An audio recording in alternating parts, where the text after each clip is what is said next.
നമസ്കാരം, എല്ലാവർക്കും പ്രവാസി മലയാളിയിലേക്ക് സ്വാഗതം. 5Gയേക്കാൾ 100 ഇരട്ടി വേഗം, നെറ്റ്വർക്ക് പറക്കും. പ്രവാസികൾക്ക് വമ്പൻ സർപ്രൈസ് ഒരുക്കി UAE. എല്ലാ കാര്യത്തിലും ഒരുപടി മുന്നിലാണ് UAE.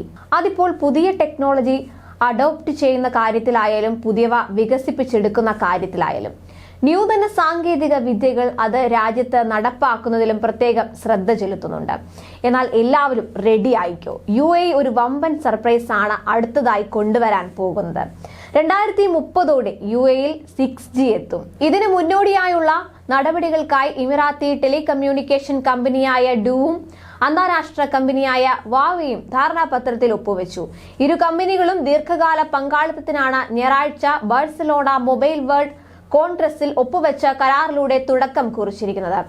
നിലവിൽ 5G നടപ്പിലാക്കിയ രാജ്യത്ത് ആദ്യഘട്ടത്തിൽ 5.5G എത്തിക്കാനാണ് ധാരണാപത്രത്തിൽ തീരുമാനമായിട്ടുള്ളത്. സാങ്കേതിക നവീകരണത്തിലൂടെ ഉപയോക്തൃ അനുഭവം മെച്ചപ്പെടുത്താനും 5.5G വികസനം എളുപ്പമാക്കാനും കരാർ സഹായിക്കും. ലോകത്ത് പല രാജ്യങ്ങളും 3G, 4G നെറ്റ്വർക്കുകളിൽ തുടരുമ്പോഴാണ് UAE 6Gക്ക് വേണ്ട മുന്നൊരുക്കം ഇപ്പോൾ തന്നെ ആരംഭിച്ചിരിക്കുന്നത്. പശ്ചിമേഷ്യയിലെ മൊബൈൽ ടെക്നോളജി വിപണിയുടെ വലിയ ശതമാനം നേടിയെടുക്കാൻ ലക്ഷ്യം വെച്ചാണ് ഡു സുപ്രധാന നീക്കം നടത്തിയിട്ടുള്ളത്. 5.5G ടെക്നോളജിയുടെ നവീന പദ്ധതികൾ എത്തിക്കാൻ ധാരണാപത്രത്തിലൂടെ ഡുവിന് സാധിക്കും. പുതിയ സാഹചര്യങ്ങളെക്കുറിച്ച് ഗവേഷണം നടത്തുകയും പ്രാദേശിക ആവശ്യകതകളെ അടിസ്ഥാനമാക്കി മെറ്റാവേഴ്സ്, ഹോളോഗ്രാഫിക് മീറ്റിംഗ്, XR പോലുള്ള ആപ്ലിക്കേഷനുകൾ നടപ്പിലാക്കുകയും ചെയ്യും.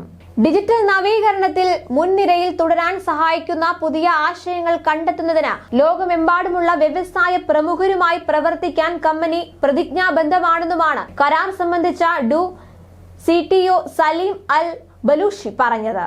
UAEയുടെ മെറ്റാവേഴ്സ് നയത്തിന് അനുസൃതമായി വാവയുമായുള്ള പങ്കാളിത്തം വാണിജ്യപരമായ ഉപയോഗത്തിന് 5.5G സാങ്കേതിക വിദ്യ ലഭ്യമാക്കുക എന്ന ലക്ഷ്യം കൈവരിക്കാൻ ഡ്യൂവിനെ പ്രാപ്തമാക്കും.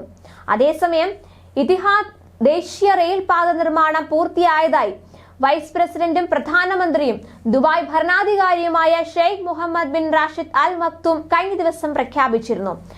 900 കിലോമീറ്റർ റെയിൽപാത നിശ്ചിത സമയത്തും നിശ്ചിത തുകയ്ക്കുമാണ് പൂർത്തിയാക്കിയത്. സൗദി അതിർത്തിയായ ഗുവൈഫാത്തിൽ നിന്ന് ഫുജൈറ വരെയാണ് റെയിൽപാത നിർമ്മിച്ചിരിക്കുന്നത്. രാജ്യം മുഴുവൻ ചരക്ക് നീക്കം റെയിൽ വഴിയാക്കാം. മാത്രമല്ല, ട്രെയിൻ സർവീസ് പൂർണ്ണതോതിലാകുന്നതോടെ ഗതാഗത മേഖലയിലെ മലിനീകരണം 21% കുറയുമെന്നാണ് പ്രതീക്ഷിക്കുന്നത്. 2050 ആകുമ്പോഴേക്കും റോഡിൽ നിന്നുള്ള അന്തരീക്ഷ മലിനീകരണം 40% ആവുകയും രാജ്യത്തെ 4 പ്രധാന തുറമുഖങ്ങളെയും 7 സംഭരണ കേന്ദ്രങ്ങളെയും ബന്ധിപ്പിക്കുന്ന ഇത്തിഹാദ് റെയിൽ പ്രതിവർഷം 6 കോടി ടൺ ചരക്ക് കൈകാര്യം ചെയ്യുമെന്ന് Sheikh Mohammed bin Rashid Al Maktoum പറഞ്ഞു.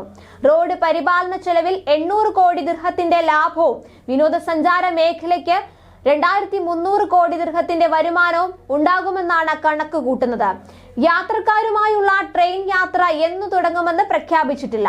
38 ലോക്കോമോട്ടീവും 1000 ചരക്ക് വാഗണുകളുമാണ് ഇത്തിഹാദിന് സ്വന്തമായുള്ളത്. പാസഞ്ചർ കോച്ചുകളുടെ വിശദാംശങ്ങൾ ഇനി വരാനിരിക്കുന്നതേ ഉള്ളൂ.